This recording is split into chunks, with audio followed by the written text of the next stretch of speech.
Willow confronts Sasha in the Quartermain kitchen, saying she thought she was her friend and how could she do this to her. Sasha flashes to being with Michael and tells her she's so sorry and it was a mistake. Willow, however, is speaking about telling Cody about their and Drew's kiss and that Michael found out about it in the worst possible way. Willow says, thankfully he's giving her and their marriage a second chance.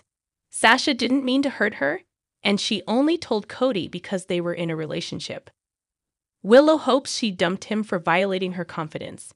Sasha says they aren't together, but that's not why. Sasha explains that she and Cody learned that they are first cousins. She just found out from her mother that Robert Scorpio is her father. Willow thought her mother was dead as they talked about the pain of losing their mothers. Willow wonders if they were ever friends, as she doesn't know if she's ever known her.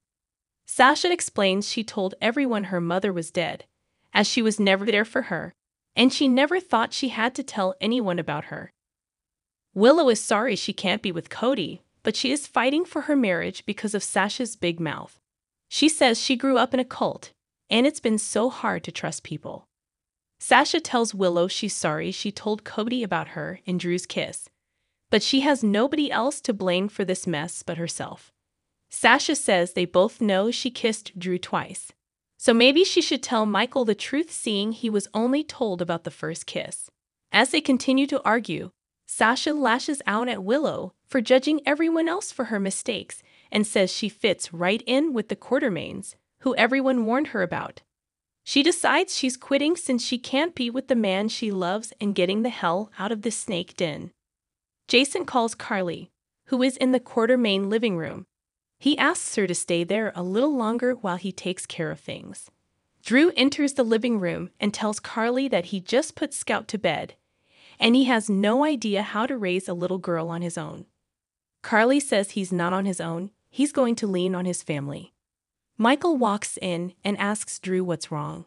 Are his poll numbers down? Carly tells Michael she has to tell him something, and Drew leaves to check on Scout. Carly tells Michael she has terrible news about Sam and reveals that she's dead. Molly, Christina, and Alexis meet with TJ at the hospital. He says they are still trying to find out how the heart attack happened.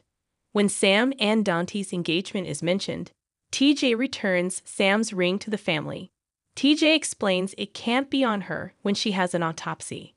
Christina freaks and doesn't want her sister cut open. Molly tells Christina this is the only way to discover what happened to Sam. Christina calms down, as Alexis sits there stoic. Christina apologizes to her mom for not thinking. Molly quips, "You never do." Alexis tells her girls, "Not today." They need to make preparations for Sam. TJ leaves to get a patient advocate. Alone, Molly and Christina apologize to Alexis. Alexis says she needs them to stick together. Alexis, Molly, Christina, and TJ meet with Felicia to discuss funeral arrangements. Christina excuses herself, and Molly offers to call the funeral home that planned Irene's funeral. Alexis thanks Molly. Back at the Q's, Michael is in shock, as Sam was like the big sister he never had. He also can't believe what he said to Drew. Carly asks what that was about, but he dismisses it as nothing important. Michael wants to do something to help when Christina calls and asks him to meet her at the General Hospital chapel. In the kitchen, Carly interrupts Willow and Sasha's quarrel. They can tell something is wrong. At the hospital, Molly walks off to make the call to the funeral home, and TJ follows to check on her. Molly's trying to hold it together for her mom, but she's heartbroken, angry, and scared. After just losing Irene, she doesn't know how much more she can take. Back in the lobby, Molly checks on her mother. Alexis says Molly is still grieving her child, so if she's holding it together for her sake, then don't. Alexis cries, "It's all too much. What are we going to do without her?" They embrace. They talk about how nothing will be the same, and Alexis needs her and Christina to be there for one another. It's just them now, and they have to hang in there for Sam and all the people she left behind.